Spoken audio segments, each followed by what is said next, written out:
கூல்பா, cool down cool down. உன் கதையை கேட்டதுலேருந்து நான் கன்சீவ் ஆகிட்டேன்.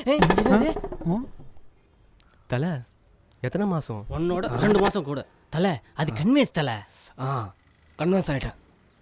ஓகே, நான் ஒரு உண்மையை சொல்லட்டுமா? சொல்லுங்க டான். நான் உனக்கு ஒரு குட்டி கதை சொல்கிறேன். சரி. அண்ணே ஏற்கனவே நிறைய கதை தானே போயிட்டுருக்கு. ஏய், இவன் எல்லாரும் நீ சொல்கிறத நான் கேட்டல, நான் சொல்கிறத நீ கேள்றா. சரிண்ணே சொல்லுங்க. அண்ணன் எவ்வளோ பெரிய ஆளு. அண்ணே நீங்கள் சொல்லுங்கண்ணே. சரிடா. என் குடும்பமே பெரிய டான் குடும்பம். இவர் தான் எங்கள் அப்பா. அது எங்கள் அப்பா. பெரிய டான், பேரு ராஜேந்திரன். எங்க தாத்தா டானுக்கெல்லாம் டான் கஜேந்திரன். அடங்கோ. என்னையும் டானாக்கி பார்க்கலான்னு பார்த்தேன். நானும் டானாகலாம் தான் பார்த்தேன். கத்தி எடுத்தேன்,